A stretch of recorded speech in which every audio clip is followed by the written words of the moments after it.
warahmatullahi wabarakatuh. Saya Al-Aini Mahmudah dengan NIM 007 dari program studi STR-PLM dalam rangka untuk pemenuhan tugas remedial dari mata kuliah Imunoserologi dan Bank Darah yang diampu oleh Ibu Eko Naning Sofianita. Izinkan saya untuk memaparkan dan menjelaskan mengenai pemeriksaan golongan darah metode tabung atau TUB. Definisi dari pemeriksaan golongan darah metode TUB atau tabung yaitu di mana suspensi eritrosit harus dicuci terlebih dahulu menggunakan larutan NaCl 0,9% sebanyak 3 kali. Tujuannya yaitu untuk menghilangkan protein yang ada pada sekitar sel darah. Prinsip dari pemeriksaan golongan darah yaitu reaksi antigen yang terdapat pada permukaan eritrosit dengan antibodi yang sama sehingga akan terjadi aglutinasi atau penggumpalan. Sebelum memasuki prosedur utama, pertama-tama kita harus menyiapkan suspensi sel darah merah 5% terlebih dahulu. Untuk membuat suspensi 5% tersebut, kita harus menyiapkan darah 100% dengan cara darah yang sudah disampling yaitu dicuci dengan NaCl sebanyak 3 kali.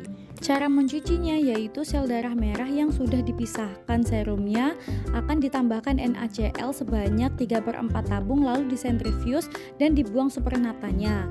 Hal tersebut diulang 3 kali hingga darah tersebut mengandung 100% eritrosit.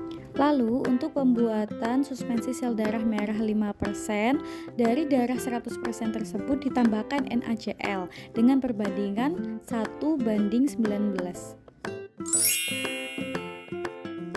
Alat dan bahan yang digunakan, yang pertama ada APD lengkap yang harus digunakan sebelum praktikum, ada reagen anti A, anti B, dan anti D atau anti resus, lalu ada sentrifius, selanjutnya ada suspensi sel darah merah 5%, lalu ada pipet tetes, dan yang terakhir ada rak tabung dan tabung reaksi atau tabung serologi. Untuk prosedurnya yaitu yang pertama kita siapkan suspensi sel darah merah, lalu kita teteskan pada tabung serologi atau tabung reaksi masing-masing 1 tetes pada tiap-tiap tabung.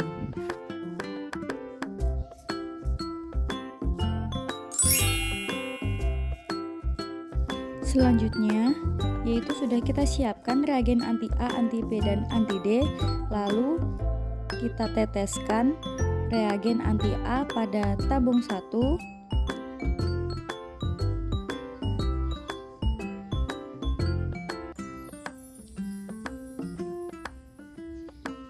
lalu selanjutnya kita teteskan reagen anti B pada tabung selanjutnya, dan yang terakhir diteteskan anti D atau anti resus pada tabung yang terakhir. Lalu kita homogenkan agar tercampur rata.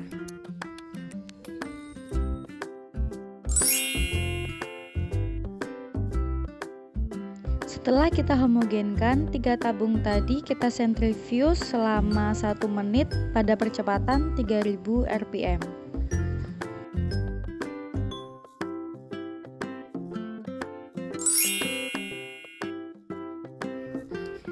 Setelah disentrifius, kita dapatkan pada tabung yang kita tetesi anti A terjadi penggumpalan atau aglutinasi. Selanjutnya pada tabung yang ditetesi reagen anti B didapatkan tidak terjadi aglutinasi atau tidak ada penggumpalan.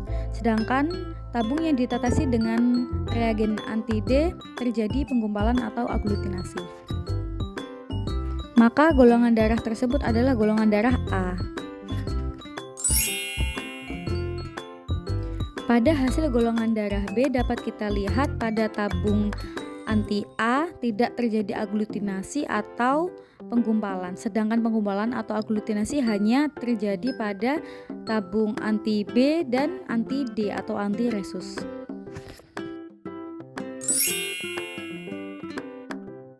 Pada hasil golongan darah O dapat kita lihat bahwa tidak terjadi aglutinasi atau penggumpalan pada tabung anti A maupun anti B, namun terjadi penggumpalan pada anti D atau anti resus. Baik, demikian pemaparan dan penjelasan mengenai pemeriksaan golongan darah metode tub atau tabung. Terima kasih sudah menonton. Mohon maaf jika ada kesalahan. Wassalamualaikum warahmatullahi wabarakatuh.